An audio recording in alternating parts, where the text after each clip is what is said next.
The Ouroboros cycle has been one of the bigger SCP projects that I've reacted to, and it's absolutely fascinating, right? Up until this point, the videos have been reasonably sized. Part 4 is 56 minutes, you guys. I hope y'all are strapped in today. Make sure before you get into this that you go get something to drink, that you go pee, all of it, unless you don't want interruptions. I'm gonna do my best to put it together for you guys today and react to it. Make sure to subscribe to the Exploring series. He's the one that put this video series together, as well as me if you like reaction videos. And let's get into it. The Ouroboros cycle. Part 4. So far, throughout this series, we've discussed gods and mortals, sacrifice, atonement, morality, responsibility, a lot of morality and issues. Irresponsibility. That too. In the fourth part of the cycle, The Way It Ends, all of these concepts come together to complete the story. All right. The Way It Ends is simultaneously connected to the previous parts, as well as its own tale. And while it takes place in the same continuity as the other parts, it will only briefly touch upon them. Wow. It's really the various themes of the cycle that bind the whole thing together. Got you. The Way It Ends is a very lengthy story. Yeah. With plenty of dialogue between the various characters. Sure. Since this is not a reading video, there will definitely be something lost in summary. Sure. But I will not omit anything essential to the overall story. Thank you for that. The Way It Ends starts with the classic super secure disclaimer that is standard for most 001 files. But the special containment procedures simply read, "It is the imperative of the Overseer Council to establish containment of SCP-001. Okay. The description reads, "To know the nature of SCP-001 is to know the nature of the Foundation." Wow. For more information, It's an see the attached esoteric document. class? Principalis? This really does not tell us much at all, other than the fact that the Overseer Council's whole purpose seems to be containing this 001, whatever it is. That's pretty big. The attached document starts with a poem, seeming to discuss Adam and Eve after they were cast out of the Garden of Eden. Wow, okay. Adam rebukes the snake for leading them astray and tricking them, saying that trusting it was his greatest mistake. Sure. The snake replies that his greatest mistake was believing that he had a choice at all. Wow. With that, let's dive in. Okay, I already got the chills, man. The attached document is not an SCP Foundation file at all, but instead belongs to another organization, the Chaos Insurgency. We know that in the first part, the children, 051, used the children to kill the administrator of the Foundation, Right. and led a bunch of defectors to start the Chaos Insurgency. Right. We know that the Chaos Insurgency is opposed to the Foundation, and with The Way It Ends, we're going to find out why. Okay. The document opens with a slick logo and the motto of the insurgency. It is kind of Should slick. intermittent vengeance arm again his red right hand to plague us. Plague us? The line is taken from Paradise Lost by John Milton, when Belial argues to his demonic peers that they should not seek war with the forces of heaven, as they would only serve to further anger God. In this case, the leaders of the Chaos Insurgency fear the full might of the Foundation as punishment for their rebellion. Right. The foreword reads, "We, the Delta Command, do hereby set in motion the principles of this document, the Summa Modus Operandi of the Chaos Insurgency." Latin? Summa Modus Operandi basically means their principal mode of operating, or in other words, why they were formed in the first place. Got you. Delta Command of the Insurgency believes that the overseers of the Foundation have altered the fabric of reality for the benefit of their own wicked desires. And these alterations are the source of all supernatural activity in our universe. That would be possible. This means that, in the eyes of the Insurgency, the overseers are responsible for creating the very problems the Foundation seeks to solve. Gotcha. And they've done this for their own selfish reasons. The document continues with a list of the 13 overseers, and a short line for each, discussing what each of them has done wrong. I won't go through this list right now, as we'll be looking at each overseer individually. Cool. It continues by saying that the overseers and their anomalous influence have created a wound on the fabric of the universe, and that wound can't be healed until they are removed. Ah. The Chaos Insurgency stands in opposition to this blasphemy against nature, and it also says that they stand insurgent against this chaos. So a nice twist on what we normally think of Chaos Insurgency. Yeah, that's what I'm. It's in like order they're to the clean rebellion the wound versus and let the Empire. universe heal, Star Wars, the 13 overseers of the SCP Foundation must be destroyed. Yeah. This mission statement was first put into place by the engineer of the Chaos Insurgency, its founder, the former 051. What follows then is the actual meat of the document. 13 separate sections for each of the 13 overseers. Give us the meat. This is where the story really begins. Okay. In the back room of an abandoned Somali warehouse, a man named Calvin Lucian meets with the High Council of the Chaos Insurgency, known as Delta Command. Delta Command had been formed by the engineer to bring together the 7 different branches of the insurgency. And according to legend, the name of the organization came from the engineer stating, "Never in history has a more chaotic insurgency been mishandled into existence." As we well know, the Chaos Insurgency is not a very cohesive group. Yeah. And Delta Command is fairly representative of that fact. All right. Calvin was a decorated CI agent who understood that the insurgency wasn't there to ever destroy the Foundation, but instead act as a thorn in their side, keep them in check. Calvin was very good at his job, though, and had acted as a bit more than a thorn throughout his career, to the point of he was considered for promotion to Delta Command. He had been falsely accused of mishandling insurgency resources around that time, however, and the promotion went to someone else. Not good, not good. The current Delta Command doesn't especially care for Calvin, and they wear their disdain fairly openly. Why? Calvin had called this meeting because he claims that he has recovered a journal. A very important journal, as it turns out. Okay. Before discussing this journal, however, Calvin starts by presenting a report that concerns the Foundation's testing of anomalies. These tests have continually exacerbated the problems initially created by the anomalies themselves, and the problem is getting worse, spiraling toward a point of no return, as Calvin puts it. It's likely at some point in the 2020s that there will be some major public event, and within 5 years of that, things will be too much for even the Foundation to contain. Okay. We heard similar things from the Entity in Part 3. Yeah. Delta Command is unsure where Calvin is going with this, as the insurgency's purpose is to inhibit the Foundation's efforts. Right. And Calvin seems to want to interrupt them entirely. He just wants to stop. Calvin replies that he intends to uproot the Foundation entirely, leaf and stem, causing Delta Command to break out in laughter. The laughter comes from the fact that taking down the world's most powerful and secretive organization is no small feat. Sure. Calvin goes on to discuss the Summa Modus Operandi, a document written up by the first Delta Command, and apparently practically forgotten about by the current Delta Command. That's kind of how Calvin organizations work a lot of by times, saying right? that they don't have to take down the entire Foundation. They just have to take down the Overseers. The top. Also not a small feat, as each one of them is pretty much an immortal demigod protected by unknown amounts of anomalies. Yeah. Just the concept of finding them would typically be impossible, unless you had a certain journal, which Calvin does. I see. This journal was written by one of the top agents of the Global Occult Coalition, who we'll refer to as Agent U. Okay. And comprises his report on each of the Overseers. It's important because it supposedly contains the location of a couple Overseers who have never been seen before. Wow. Ever. This includes 0513, who has apparently made a deal with death, assuring immortality for all of the Overseers. Yeah. Since you can't kill death, it makes it pretty hard to kill the Overseers. Right. But Calvin says that he doesn't have to kill death.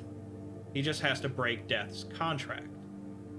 To show how he might do this, he produces a small vial of liquid from his pocket, which causes Delta Command to break into a flurry of chaos. Delta Command begins to believe that this endeavor might be possible, with Calvin explaining that he is planning to take down each Overseer in order, resulting in the SCP Foundation falling apart. Okay. With the overseers removed, the universe can begin to heal from the wound they created. Sure, it makes And it's someday, logical. they'll wake It's up a in a logical world way of free thinking. from the supernatural. Right. Delta Command approves the mission, and Calvin sets out to deal with 0513. Okay. Each file is accompanied by the section of Agent U's journal discussing each overseer. So let's look at 0513's info. All right. Agent U says that at one point, the O5 Council had access to the Fountain of Youth, Right. SCP-006, which kept the Council perpetually young and healthy, Correct. but they were still susceptible to dying in many ways. Yeah, I mean, To fix this problem, they conducted an killed. occult ritual involving bringing a person to the brink of death and keeping them in that state. This would summon death itself, who would come to finish the job and collect their soul. uh-huh. This role fell to 0513, a physicist named Felix Carter, Okay. who was likely among the first overseers handpicked by the administrator. The ritual was performed, the avatar of death appeared, and 051 proposed a deal. Death would receive 0513's life and a seat on the council in exchange for granting the overseers immortality. Wow. The deal was struck, and 0513 was kept in a near-death state. Okay. To protect his body from any tampering, they hid it in a very remote location. Okay. Agent U doesn't know exactly where it is, but he writes that there is a location in the South Atlantic where sailors occasionally report feelings of something they can't identify or see, The Bermuda a strange Triangle. presence. Agent U says that this must be the effects of an anti-meme, something that humans are normally incapable of perceiving. Right, so that it keeps him To hidden. perceive it, a human would So- have to be under the effects of a mnestic, If he the finds opposite the body, of an amnestic, he can kill something it, designed to make you remember rather than and make that would you break the forget. contract. Since the Foundation controls the world's limited supply of mnestics, Right. it would be difficult to get a hold of some. Sure. He remarks, however, that the Coalition found out that dark rum exposed to sea air has a very mild mnestic property, which, when combined with laudanum, would explain the stories of some sailors who spoke of a towering black spire. That sounds like hallucinogen. Agent U is not sure if there's any truth to these stories, Darker but he writes that if the Foundation did want to hide 0513, an imperceptible prison deep in the world's roughest sea would be the likely place. Hell yeah. With that in mind, let's get back to Calvin. Okay.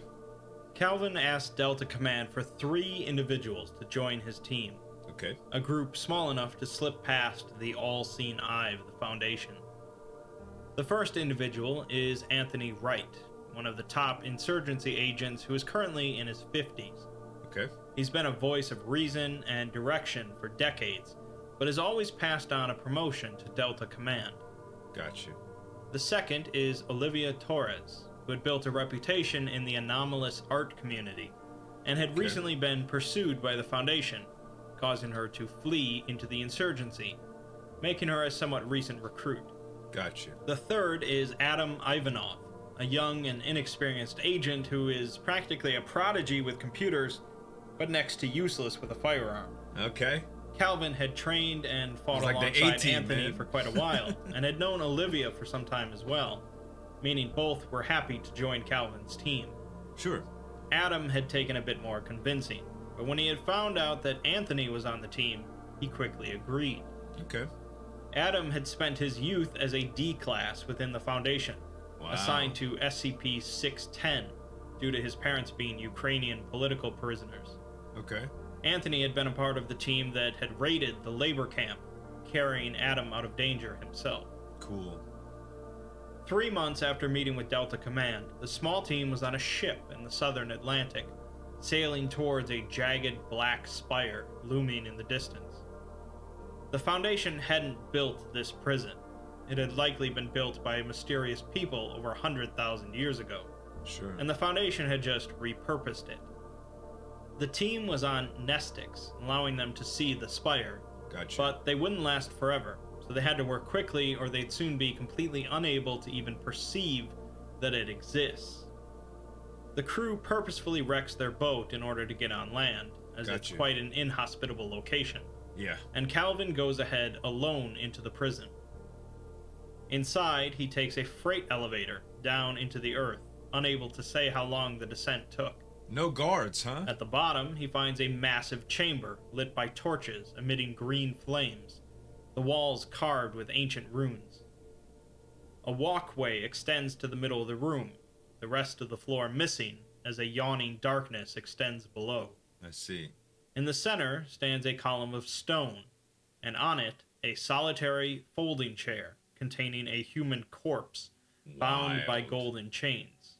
Right. A mocking laughter fills the chamber as Calvin approaches, Death? and a voice comes from the corpse. The voice is that of Death, and Calvin asks it what the terms of its contract with the council are. Death had granted them life everlasting in exchange for a seat at their table, Right. 0513's seat. 0513 is still alive, as his Right. life is insured just like the other overseers, Sure. but they gave Death his body, kept perpetually in a state of near death. Calvin proceeds to pull out the vial of liquid and pour it down the corpse's throat, causing 0513's body to return to a healthy condition. Okay. Since it's no longer near dead, the contract with Death is broken, and 0513 witnesses the protection of Death leaving him just before Calvin pulls out a pistol And and shoots him twice. Wow. He then throws the corpse off the edge and finds a silver woman draped in darkness standing next to him. Okay. This is the actual avatar of Death, who solemnly confirms that the contract is broken, and she will not stay her hand against the other 12. Gotcha. Before leaving, Calvin asks her why she didn't stop him, as she easily could have. Death admits that there is something festering at the heart of the council, something that will not die. She accepted the contract because she thought it would get her close enough to whatever it is to kill it, but she couldn't. She says there are things in this world even beyond her reach. Wow. Calvin returns outside, seeing the Delta Command sent another boat to fetch the group. They've lost the element of surprise now, and the other overseers are going to be a lot more wary. Yeah. 1 down, 12 to go. Wow, bruh. 0512 Crazy. is known as the Accountant, and Agent U says that he is one of the more interesting members of the council. 0512 was born Omar So Ulao cool so in a far, small man. village Such a in great Uganda, story. and soon found himself employed in a small Ugandan accounting firm, gaining a reputation for performing calculations faster than any calculator. The Foundation discovered his existence, and he was placed on the council soon after. 0512 is said to be the world's premier mathematical prodigy, with an ability to perform complex abstract arithmetic that is almost certainly anomalous in nature. Gotcha. Most spectacularly, 0512 can perform the calculations necessary to accurately predict the outcome of seemingly random probabilities, nearly flawlessly. Wow. He has used this ability to predict the rise and fall of various nations, as well as the actions of other potentially hostile groups. That's crazy, man. Agent U writes that, although he can predict the outcome of events that are affected by other events, he doesn't do so well with predicting isolated events, such as guessing a number a person might be thinking of. Okay. He tends to stay around areas with active markets, such as New York, London, Hong Kong, and Tokyo, but he'll likely be a very difficult person to take down, and he must be taken by surprise. Sure. Agent U also says that he sets his entire routine around local train schedules, as that's his favorite way of traveling. Gotcha. The story continues with 2 members of the Overseer Council discussing the recent death of 0513, and they are both angry, confused, and somewhat scared. afraid. As Calvin said, they've lost the element of surprise now, as the whole council is going to double down on security. Calvin's team is going to take down the Accountant next, as he's responsible for the Foundation's financial might. Sure. Also, conveniently, he's the next in line, after 13. Adam explains that the Accountant is a data sponge, capable of absorbing and analyzing information faster than computers, predicting the boom and bust of a Fortune 500 company based on a train schedule, as he sees invisible patterns no one else can. These patterns aren't anomalous, just his ability to see and understand them. Sure. Adam found that there's some sort of weird correlation between international housing markets and train schedules printed in Tokyo on the 5th day of every 3rd month. What? And he bets that the accountant goes to Tokyo himself to examine these schedules the day they're printed. Sure. Unfortunately, he's also able to use this anomalous ability to make predictions about exactly when and how someone would try and kill him. Gotcha. The next section shows the accountant stepping out of a car in Tokyo and explains how every breath and step he takes is precisely calculated and predetermined. Crazy, man. He makes no mistakes, takes no chances, and accounts for every significant possibility. Sure. A man begins approaching him from across the street, and the accountant determines based on the color of the man's shoes that he's here to kill him. Okay. He also determines that based on the current market price of peaches, that this assassin is not alone. He sees a Japanese man in his mid-50s with a slight limp who's going bald, meaning that the second assassin is in this 3rd-story window of the wine shop across the street. What the heck, dude? The accountant adjusts his watch to reflect sunlight into Anthony's eyes, blinding him in his spot in the 3rd-story window. What? Adam and Olivia are also in pursuit, with them occasionally asking Calvin over the radio for orders. The accountant and 2 of his guards catch them in an alley, and he stands in the street, asking what he can do for them. He says that he knows they're here to kill him, that they're responsible for terminating Death's contract, Sure. and he presumes they want to kill him over an ideological quibble. Adam erupts in anger, and it's clear the accountant is trying to goad him into making a mistake and coming out in the open. Adam eventually does, but he is saved by Olivia just as a sniper attempts to take his head off. Mm-hmm. The accountant gets away, but none of Calvin's team is harmed. Okay. The accountant makes it to his train, running the recent events over in his head, thinking that there was an overwhelming likelihood that one of the assassins should have been taken down by his sniper. He knows that nothing is certain, but the odds of both assassins emerging from that alley unscathed was comparable to a tornado arranging a deck into a house of cards, then back into the same ordered deck. Wow. It was nothing short of miraculous. A miracle, yeah. As he boards the train and opens the door to his private room, that's when he finds Calvin sitting in a chair, casually holding a revolver and pointing it at him. The accountant is stunned, unable to comprehend the odds of 2 miracles happening in one day. Calvin explains that his team had been performing actions decided by a coin flip, something the accountant has no chance of accurately predicting. He asks 0512 for the names and locations of the other overseers, but the accountant knows that he's going to end up shot anyways. Yeah, so he didn't give it Calvin accepts this and kills him. 2 down. 11 to go. I love it, 0511 is known as the Liar, due to being the individual in charge of making sure that all the Foundation's efforts are concealed from the world at large. Agent U thought for a while that 0511 was a position held by a number of different people simultaneously, but eventually learned that they were all the same person. This is because 0511 is capable of changing their identity at will, but apparently their original identity was Sam Beale, a former insurgency agent. Sam was presumed killed after a shipping accident off the coast of Bangladesh, and was found by a fisherman after being underwater for days, if not weeks. The Foundation found them and had tried to rebuild their identity in order to find out info about the insurgency. But they were unable to do so. Instead, they created a large number of other identities, and 0511 became able to flip between them.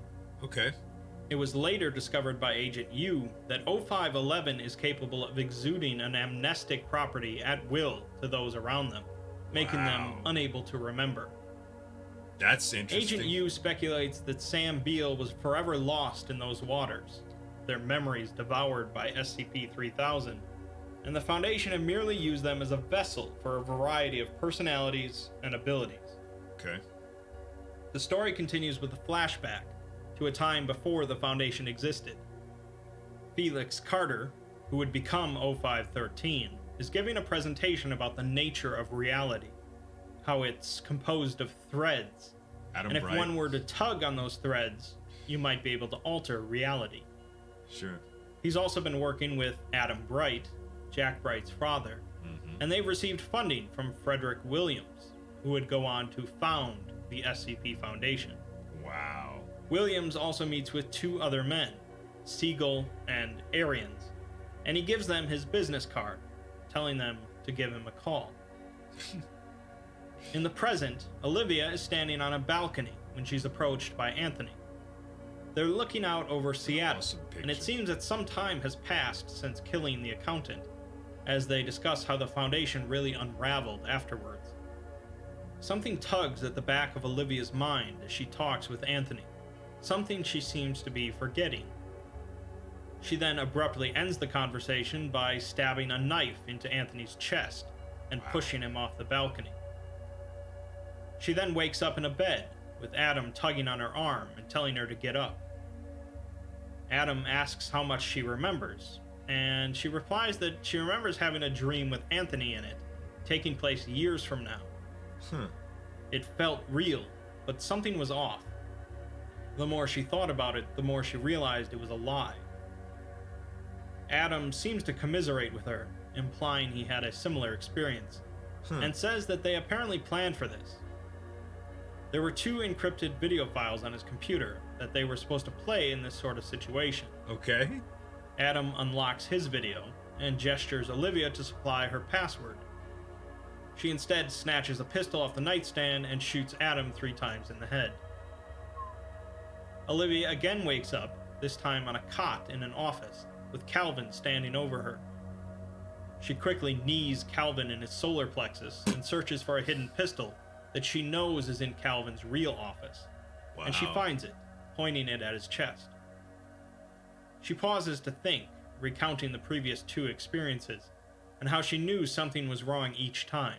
Okay. Anthony's lighter was different, and Adam used a different name for his computer. Weird. She says that to get out of this, she's going to have to kill Calvin, who of course tries to calm her down. She accuses him of being 0511, the liar, but he says that the liar must be tricking her into killing him. He then says that the liar didn't ask her about her copy of the journal, asking if she still has it. Olivia touches her wrist where the digital copy of the journal is embedded, and the liar smiles. Olivia then wakes up in a hospital, strapped to the bed, with a nurse and a doctor face down on the floor nearby. Holy crap. She sees an older woman in a white suit with a gun sitting, then blinks, and instead sees a man with a mohawk, then blinks again, and sees a man with serrated steak knives for teeth. Wow. This is the liar, capable of flipping through identities at will, including Anthony, Adam, and Calvin. Sure. Olivia's wrist had been surgically cut open, and the digital flash drive had been removed. She had been captured and brought to the liar for questioning to see how much she knew, but the team had planned for this. Yeah. The flash drive hadn't contained the whole journal, just the section on 0511. Okay. Reading its contents made 0511 remember what had happened to them, how the Foundation had created new identities for them and made them forget about their past in the insurgency. Sure. The liar allows Olivia to escape, and gives her a flash drive with info on the next target. The liar says that they are not faultless in what they've done, and if the Foundation doesn't kill them, they'll spend the rest of their life running. As Olivia leaves, she hears a single gunshot from behind her. 3 down, 10 to go. 0510, That was a the confusing archivist, is said by Agent U to possibly be the most dangerous person in the world. The archivist. 0510 was formerly a school teacher named Diane Walters, who earned a reputation for harming students who didn't meet her ridiculous standards of conduct. Wow. She also was known for possessing a near-perfect memory, able to recall anything she had ever learned. Dang. A person Can you with that imagine? capability would, of course, be sought after by the Foundation. Of course. And she soon found herself on the Overseer Council, in charge of all of the Foundation's records, as well as keeping a mental record of practically every activity taken on the planet. I could barely remember what I ate for lunch yesterday. A story going around says that she personally handled an innocuous accidental breach of data by brutally torturing the culprit until he admitted to being a spy in order to stop the torture. Dang. And he was executed. She's rough, bro.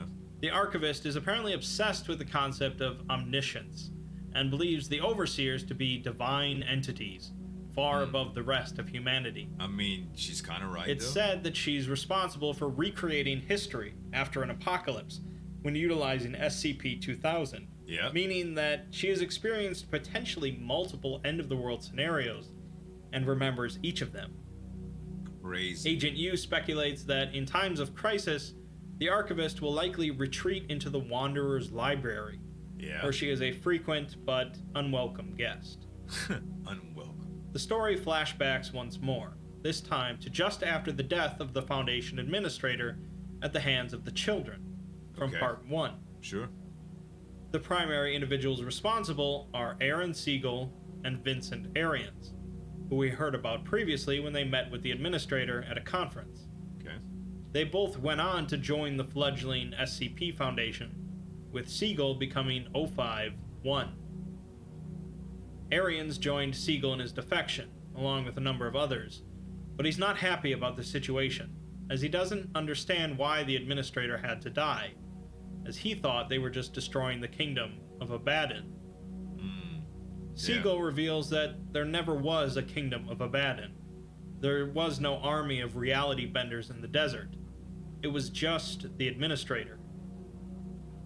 According to Siegel, the administrator became something inhuman, capable of bending reality. Sure. And believing Siegel to be a kindred spirit, he showed him what he was capable of by leveling an entire Foundation facility himself. Yeah. Siegel knew that he had to be destroyed, as he wouldn't stop. And that's why Siegel became fully committed to creating the children. Yep. Once again, the ends justify the means, or so Siegel believed. The administrator had started the Children Project just to see if it could be done, and Arians wonders if Siegel believed the same thing. The rest of the defectors believe that the administrator aligned himself with the kingdom of Abaddon, and they see Siegel as a hero. In the present, Calvin and Adam are heading into a forest to find the Archivist, while Olivia is dealing with the Liar, and Anthony is getting intel on 059. Okay. Calvin says that he plans on shooting the Archivist in the face, and if that fails, he has a secret weapon, but he literally cannot tell Adam what it is. Wow.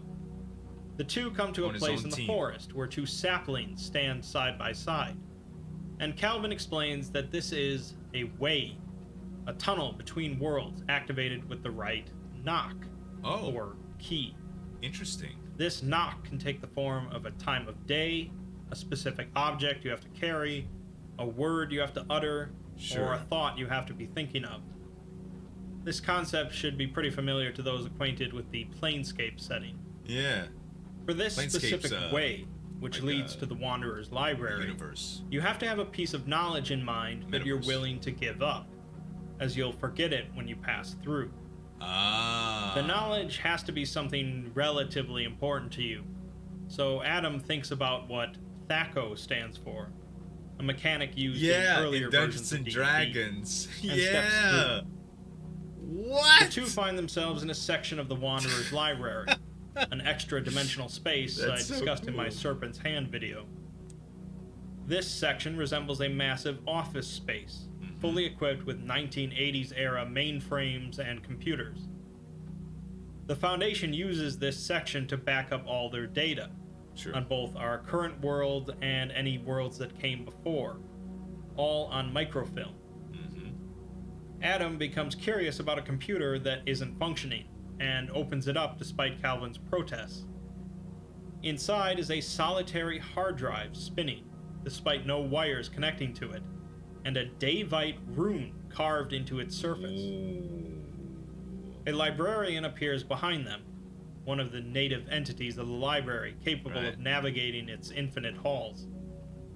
The librarian says that the archivist is no longer here. She broke her pact with the serpent by partaking in forbidden knowledge and writing herself into a story to which she does not belong. Instead, she is now down below the library, and the librarian offers to take them to her.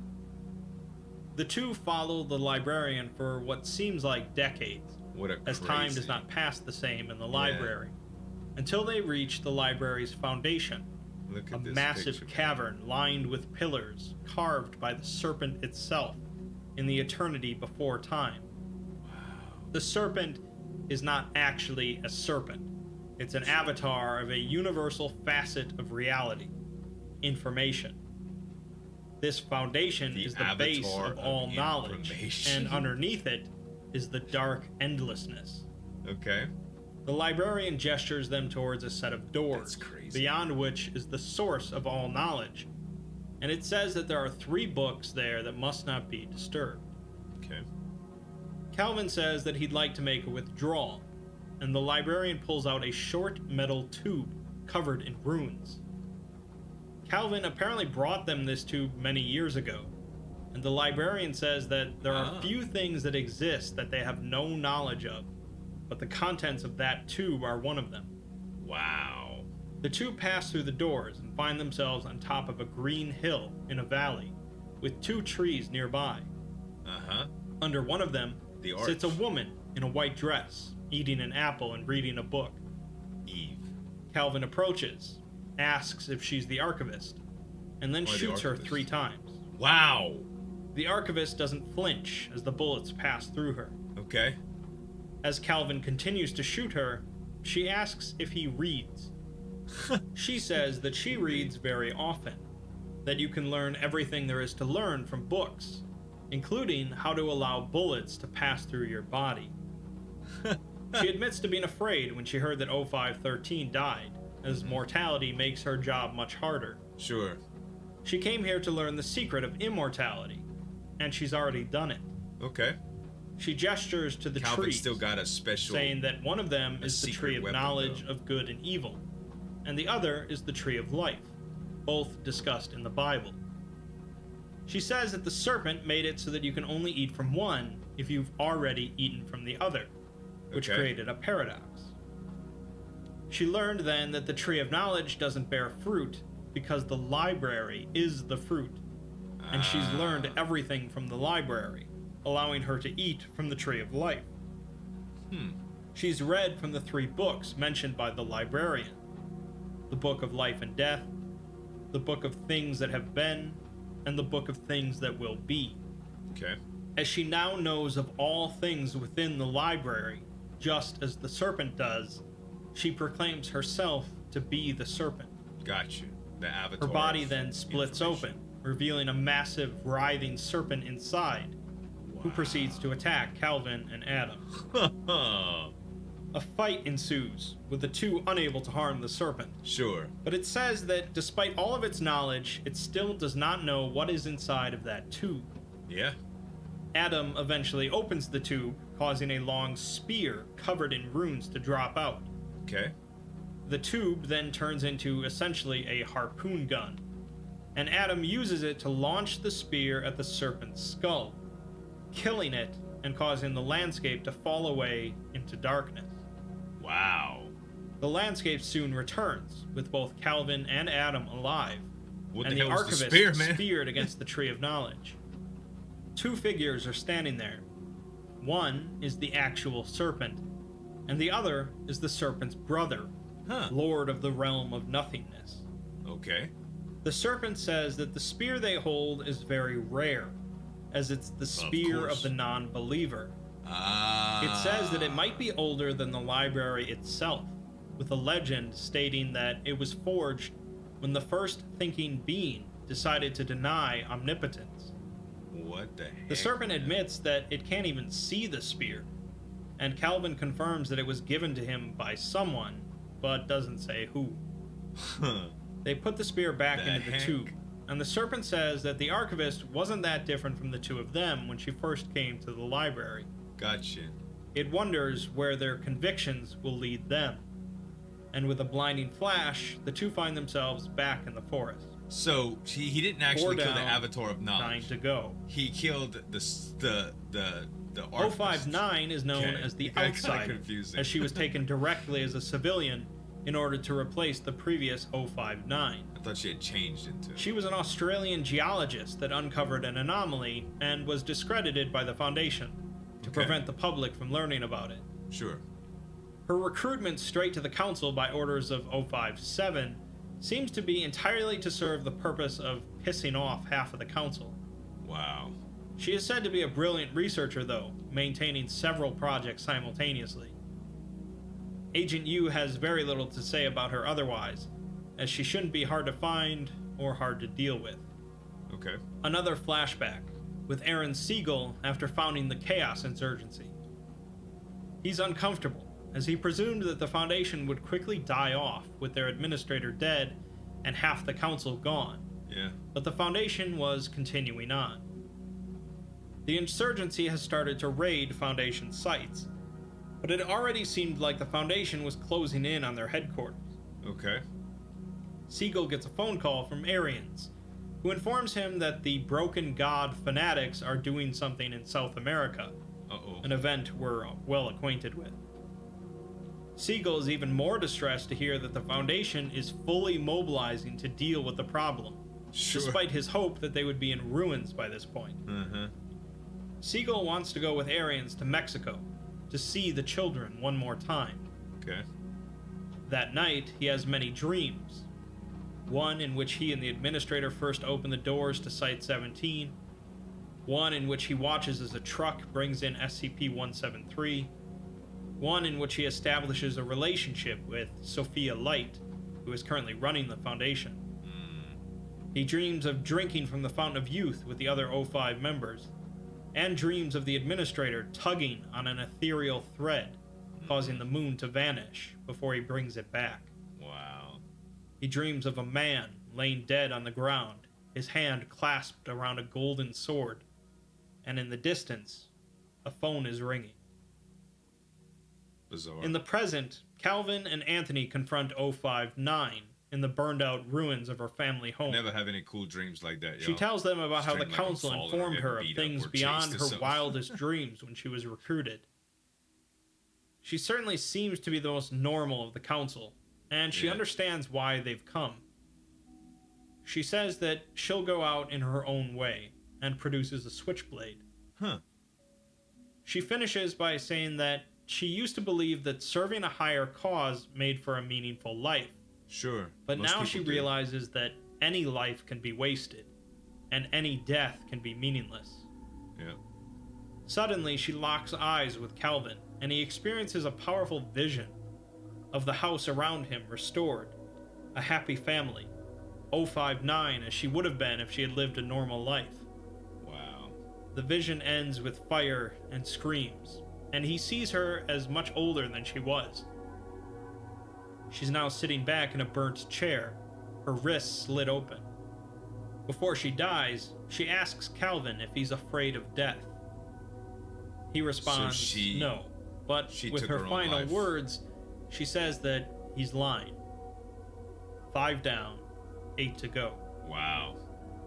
The 8th Overseer is known as the Lesser, a rather insulting term, as he's not looked upon favorably by the rest of the Council.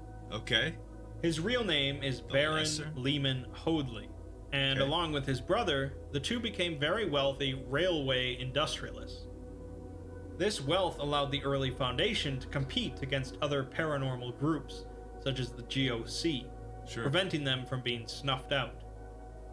His brother ran the railway company, and Baron essentially ran the Foundation, as he used his influence on the Council to take charge. Okay. It's believed that during this time, Baron was using newly created sites to funnel SCPs over to Marshall, Carter, and Dark, receiving kickbacks in return. Tragedy struck, however, when his brother died in a train accident, and Baron found out that he didn't actually control as much of the company as he believed. Yeah. His brother had written him out of most of the company and left everything to his son, who had no interest in running a company. The company was sold, Classic story, leaving huh? Baron much worse off than he used to be. Sure. He lost all of his influence on the council and became incredibly paranoid that the rest of the overseers planned to kill him off. He locked himself in a fortress and began experimenting with anomalies on his own body in order to protect himself. Gotcha. The story continues with Siegel and Arian standing in front of the church in Mexico where the children are buried. They hear and see the effects of the broken god in the distance, and the children seemingly call out to Siegel from underneath him. Okay. They beg him to come back and make them whole again. As SCP-2399 prepares to destroy the false god in the distance, Siegel steps into the church and hears the sound of a man laughing. In the present, the crew come to the fortress where 058 is supposedly hiding out. Okay.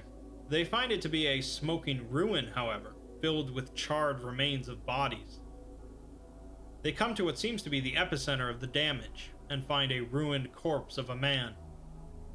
Anthony identifies him as Baron Hoadley and figures that 058 had augmented his body in a number of different ways, and all of these things were kept in check by the Overseer's immortality. When that contract was broken and he became mortal again, he died. The augmentations didn't agree with one another, causing quite an explosion. Sure. 6 down, 7 to go. That one was easy. At camp that night, the group shares some of their war stories, with Calvin and Olivia talking about how long they've known each other. Olivia admits that she is capable of magic, which she utilized during her anomalous art days. Adam asks Anthony how long he's been around, and Anthony is purposefully vague about exactly how long. Sure. Calvin talks about the importance of what they do, of carrying on the engineer's legacy, which Anthony scoffs at. Anthony then reveals that he's much older than they think, as he actually was one of the original defectors that went with Siegel after he killed the administrator. I see. He says that the engineer stabbed the insurgency in the back and went back to the Foundation.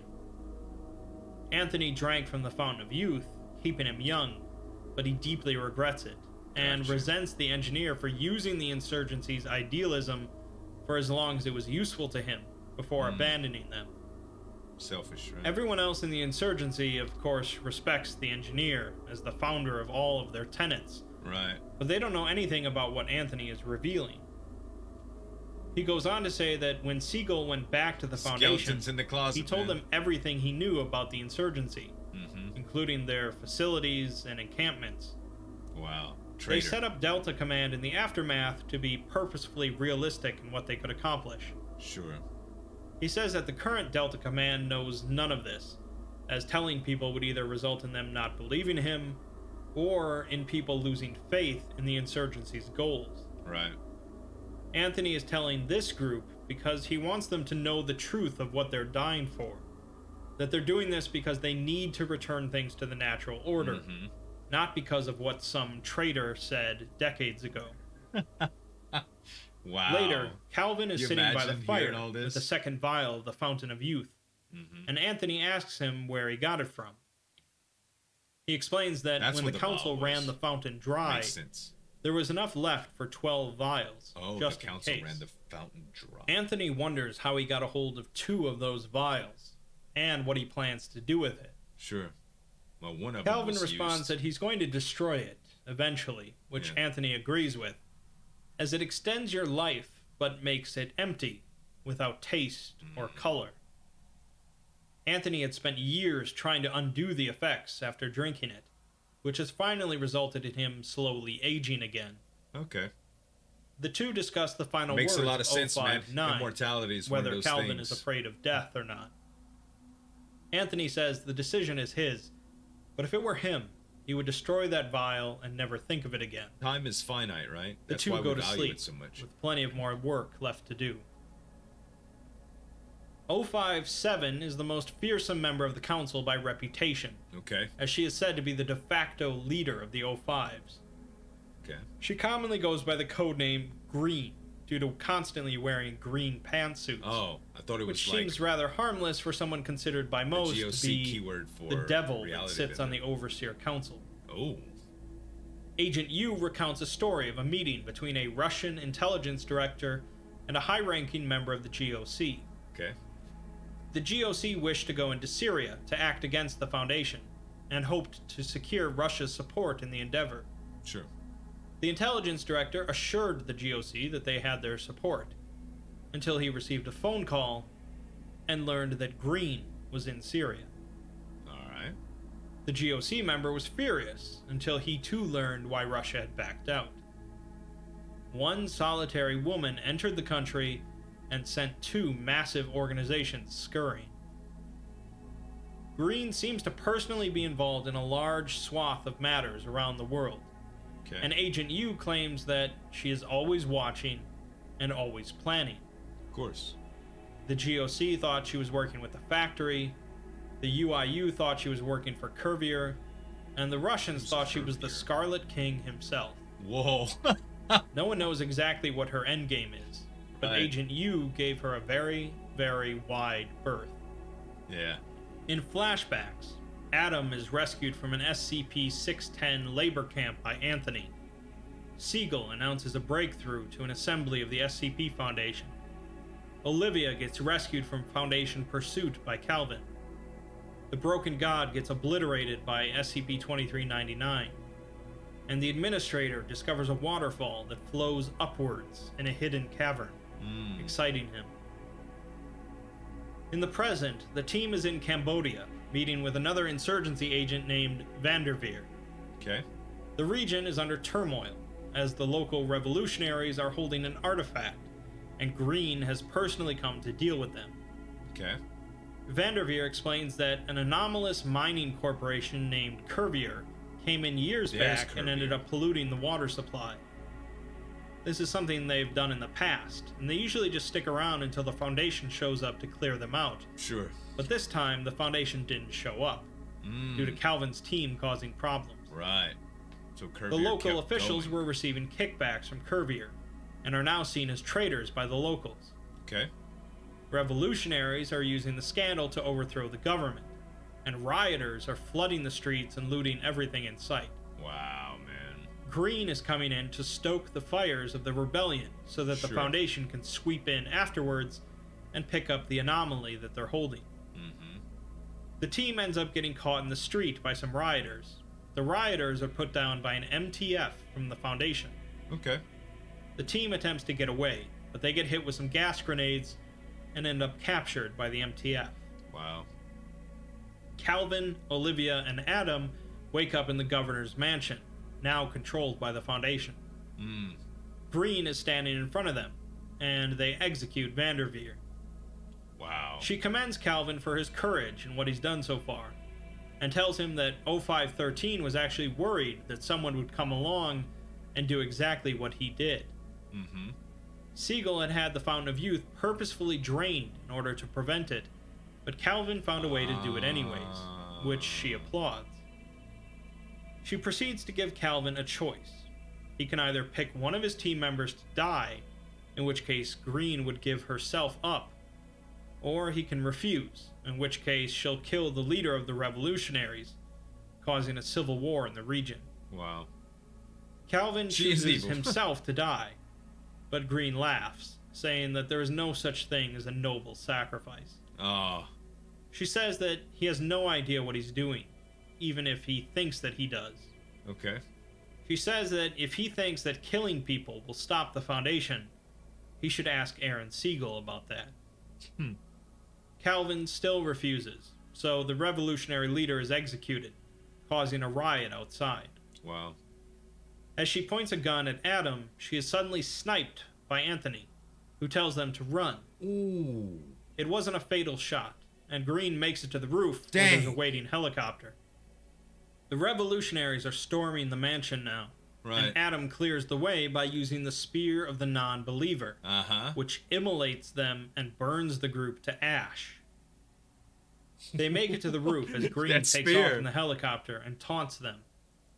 Calvin and Anthony fire on her to no effect. but a rocket fired by one of the revolutionaries in the streets Got the hits helicopter? What?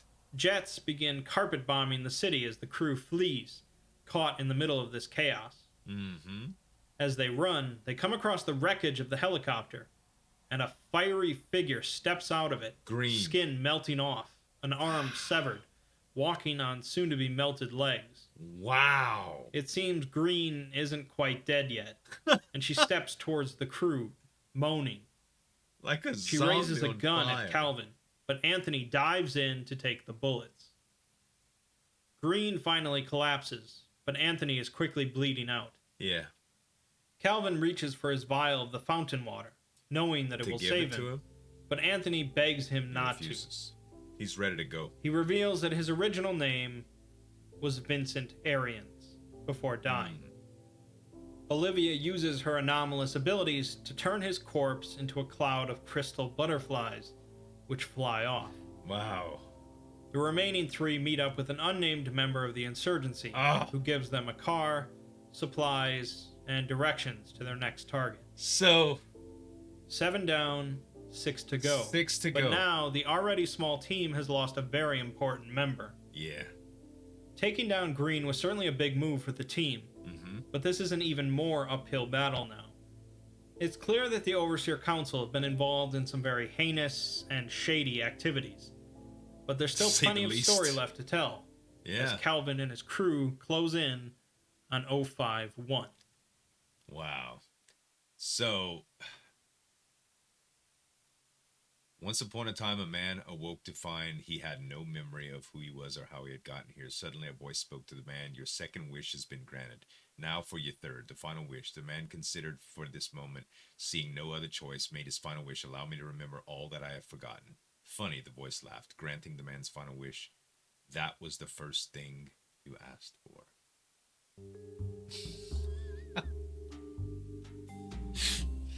This is crazy deep, y'all. I knew part 4 was gonna be good, but oh gosh, like each of these freaking tales about most of the first ones at least of the 05s were very, very intricate and well thought out.